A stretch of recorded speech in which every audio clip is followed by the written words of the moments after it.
I'm Alex Michelson. This week, the issue is representing California in the U.S. Senate. With us from Washington, Congresswoman Katie Porter of Orange County, who just this week announced that she wants Senator Dianne Feinstein's seat. And with us here in studio is the occupant of California's other Senate seat, Alex Padilla. Plus, the issue is education.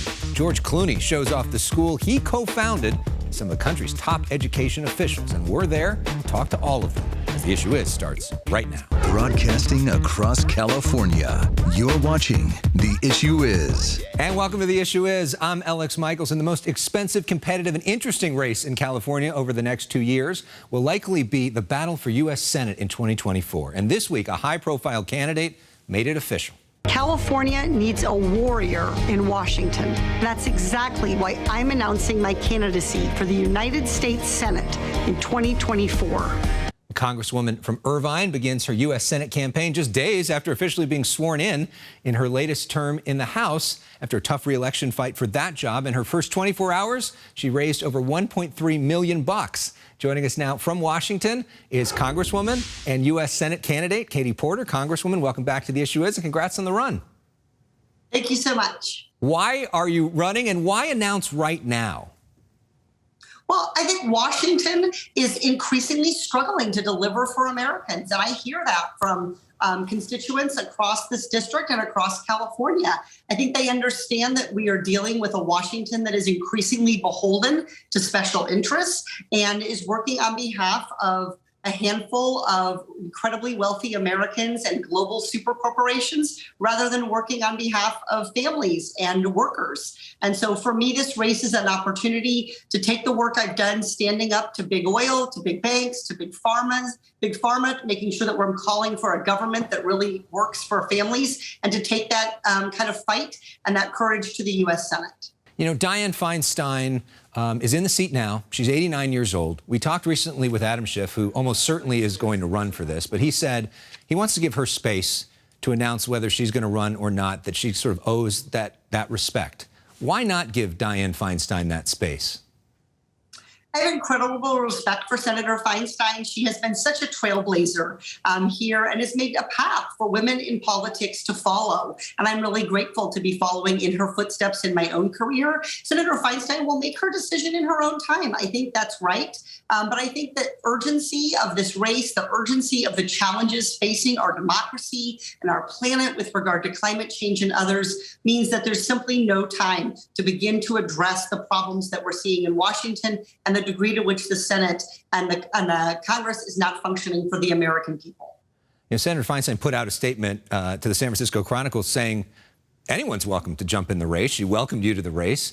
But she also said in that statement, quote, she's, quote, focused on ensuring California has all the resources it needs to deal with the week's deadly storms. At least 17 Californians have died so far in those storms.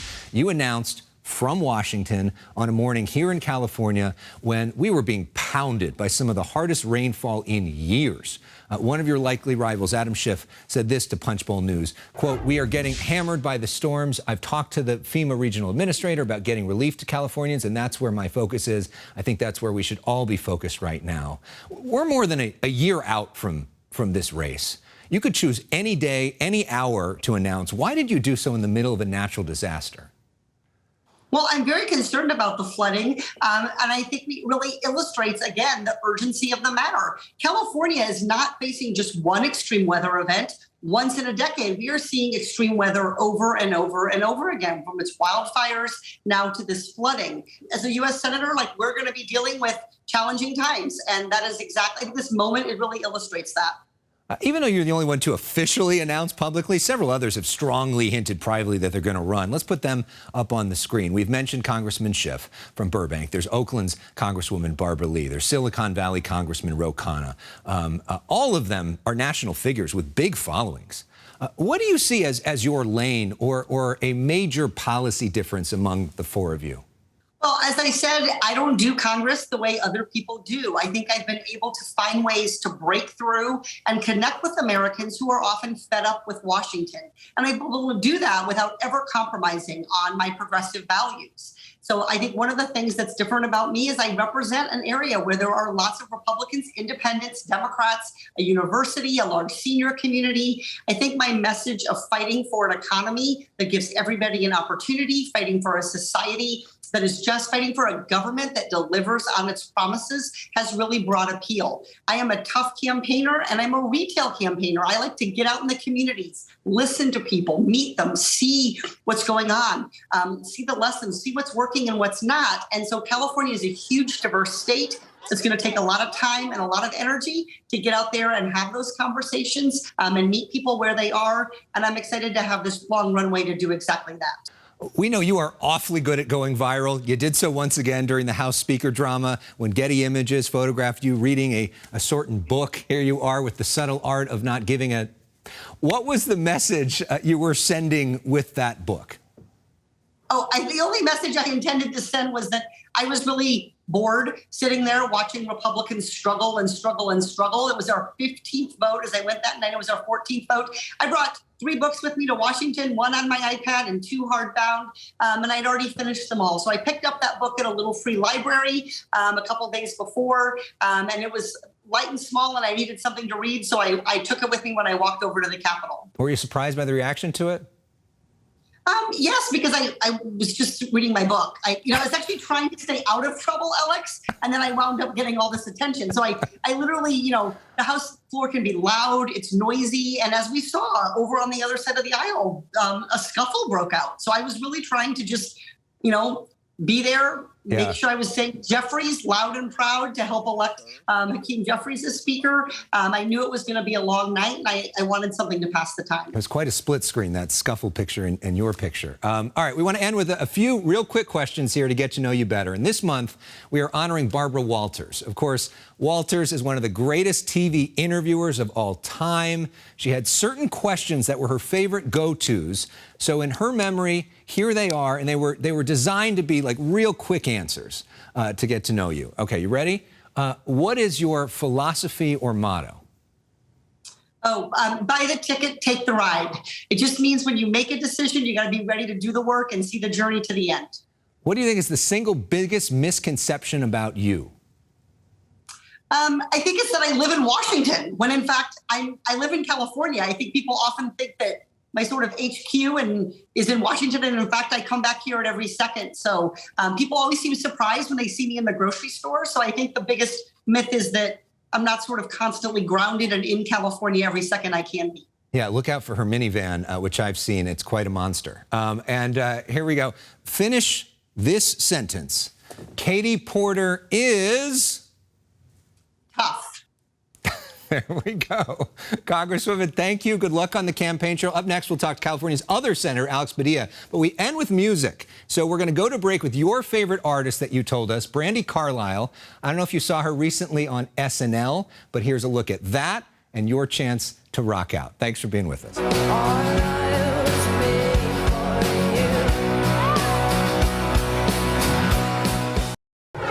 Do you solemnly swear that you will support and defend the Constitution of the United States against all enemies? California's U.S. Senator Alex Padilla sworn in by his predecessor, Kamala Harris.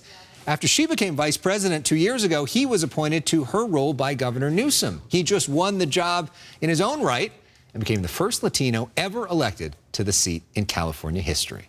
Senator Padilla joins us now here in studio. Good to have you on the set. Welcome back to The Issue Is. Alex, good to be back. Good to be as an elected United States Well, Senator. let's talk about that. Does it mean more? Does it feel different after winning the election? You know, as much as I appreciate and will always be thankful to Governor Newsom for the initial opportunity, being there now as the result of the will of the people, right, and the voters that turned out last November does feel extra special.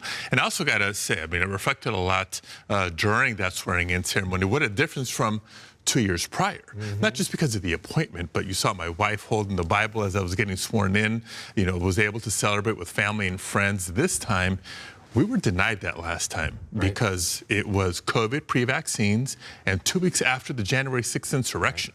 So it was a very, very different experience. This was, I think, the right way to do it, but Now the work continues. If you remember, I think I did the first interview with you that day, 2 years ago, and we had to do it via Zoom, even though we were a block away from each other. Right, a sign of the times. That's how it was back then, and now we can be on the set together.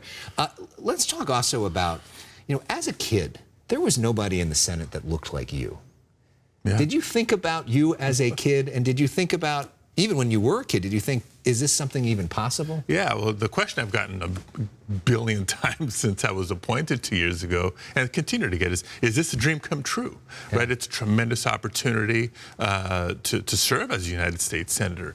And the sad answer is no. I never dreamt this was possible. This was an option for somebody like me growing up. And so for me, that's part of the commitment here, not just weighing in on all the important issues on behalf of the working families of California, but do so in a way where young people, little girls, little boys of all communities can look up and say, yeah, I can do that too. And have you, as you've traveled across the state, have a lot of young people come up to you and say that?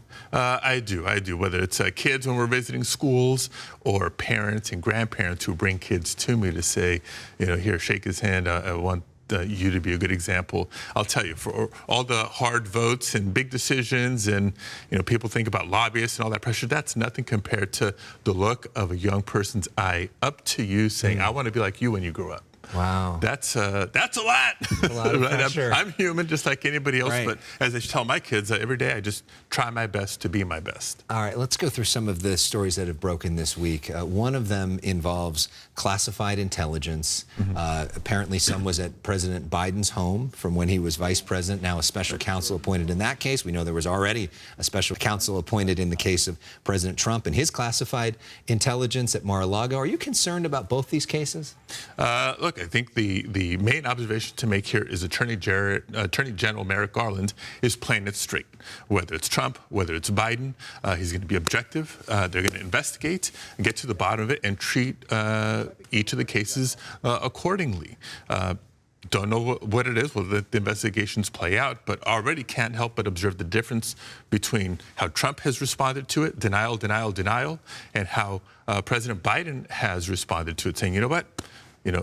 We're going to answer every question. We're going to cooperate and figure out what happens. But I know you were critical of Trump at the time. Are you critical of Biden for doing this? Yeah, look, this was, some folks have called it an unforced error or something along those lines, but I'll reserve further judgment until we see the result of the investigation. Again, very different response, level of cooperation than we saw with former President Trump. Fair enough. On to the story of the storms this week, which have just been deadly across the state. Literally. What are you all doing as a federal government? I know you're working to try to get more money to do rebuilding faster here. We know that time is of the essence when it comes to moving these federal dollars back to California. The one thing that we have been able to, I think, be more successful on is moving transportation dollars to Caltrans, to other transportation agencies for the repair work that we need. It's not just potholes. We've seen those stories, right. But making sure that our roads are back in shape as the storms pass us, people get back to work, people get back to moving around. And that brings us to the question of what's happening right now in the House. You saw that video that everybody else saw last week in the midst of that fight over the speakership. There was almost an actual fight on the floor when Matt Gaetz was stopping Kevin McCarthy from getting the speakership. Eventually, Kevin McCarthy got there, but it took him 15 ballots. Were you kind of enjoying that, watching that at all? What did you think when you saw all that happening? Yeah, honestly, I wasn't enjoying it at all. It brought me some sadness because we want Congress to act in the best interest of the country and the people of the United States of America. When you see behavior like that, that is far below what the people deserve. And so how do we, on the Senate side, that's where I work, or on the House side, move towards being constructive and productive. But the early days of the House of Representatives for this congressional session leaves a lot to be desired. In terms of working in the Senate, there's been a lot of conversation about Senator Dianne Feinstein. I'm just curious, What is your working relationship like with her? What is your dynamic now? Yeah, we actually work pretty closely together, not just because we're the two California senators. She's also a member of the Judiciary Committee, so we see each other a couple times a week in committee, you know, between floor votes in the Senate, our caucus lunches and what have you. She's got an impressive office. They are continuing to represent California well and to deliver, you know, this emergency declaration stuff that we talked a minute ago about these floods. Everything is done jointly between our two offices. I know there's a lot of questions or speculation about whether or not she'll seek another term next year. I respect her so much and her service so much. She deserves the timetable she chooses, and I'll respect whatever decision she makes. Of course, other people are not respecting that timetable, right? I mean, one of the stories of the week is Congresswoman Katie Porter announcing that she's seeking that seat, whether Feinstein is in or not. Do you think that the timing of that is appropriate? Yeah, look, that's for each candidate or potential candidate to determine for themselves. 2024 is still more than a year away. The primaries are 20 some odd months away. It'll be here before we know it because, you know, time goes by fast. Right. Do you think the stories about Feinstein's sort of mental stability are overblown? I do, frankly. Having worked with her, not just seen her, but worked with her up close and personal, she's still getting the job done. Let's have a little bit of fun as we finish things up here. This month, we're celebrating Barbara Walters on our show. Of course, one of the great broadcasters ever, and one of the great interviewers. Icon. One of the great interviewers ever. And she had a few questions that she really loved to ask in almost every interview. So we're going to give you the Barbara Walters treatment. I don't think you're going to cry, but the purpose of the purpose of this is to try to be as quick as possible. These are like one-sentence answers, okay? So here we go. Senator Alex Padilla, what is your personal motto or philosophy? Just try to do the right thing the right way for the right reasons. Very nice. What is the biggest misconception about you? Maybe that I don't know or don't like to have fun. With 3 kids in the house, there's a lot of rambunctious time, if you will. So, no, try to keep life in perspective, good quality family time, and that actually does inform the serious policy work that I do a lot. What's your favorite thing to do to have fun with your kids? Sports. We've done everything from baseball, which I grew up playing, to soccer, to basketball, to you name it. So just staying active every chance we get. And lastly, complete this sentence. Senator Alex Padilla is a nice guy. Honest? How's that? Nice. We also know that you're a fan of music. You know, you've played the game Personal Issues with us before, and you told us that your favorite band is Los Tigres del Norte. So we're going to go to break with them. Did I say it wrong? No, you got it right. Okay. I thought they were going to welcome them onto the Senate surprise. If only. I need that kind of budget. That's when we go, if we ever get to do a national show, that's the budget we'll have there. But while we do the statewide show, we do have them recorded. We're going to play that as we go to break. Take it away, guys. Senator, thanks for coming on. Thank you. Porque ni siquiera fuimos socios. Te fuiste dejándome sin nada.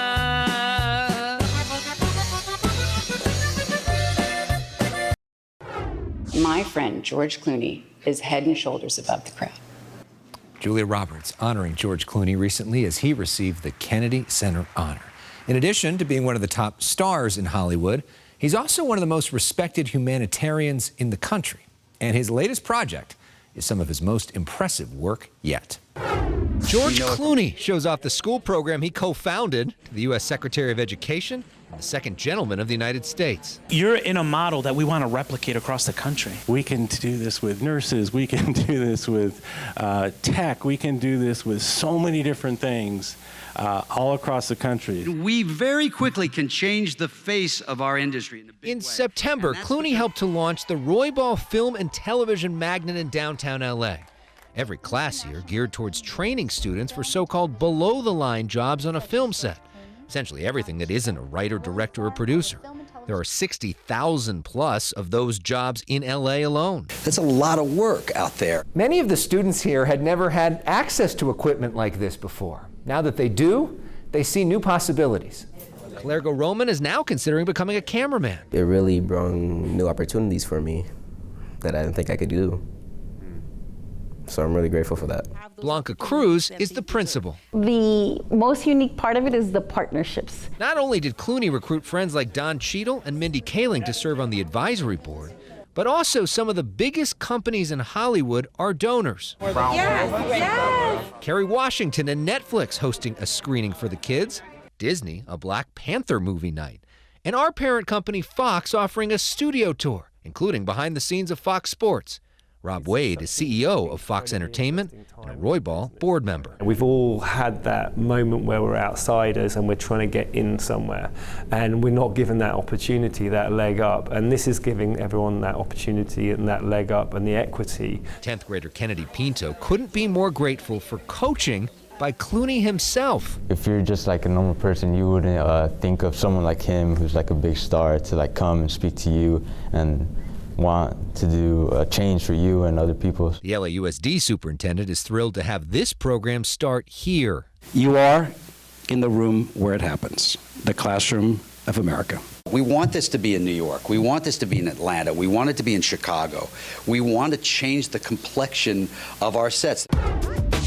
We sat down with Clooney for an extensive and exclusive one-on-one interview this week. That will bring you in February right here on The Issue. Up next, a word from the FEMA administrator, but we go to break with new music from Miley Cyrus. She says her new album is a love letter to LA. Here's her new song, Flowers.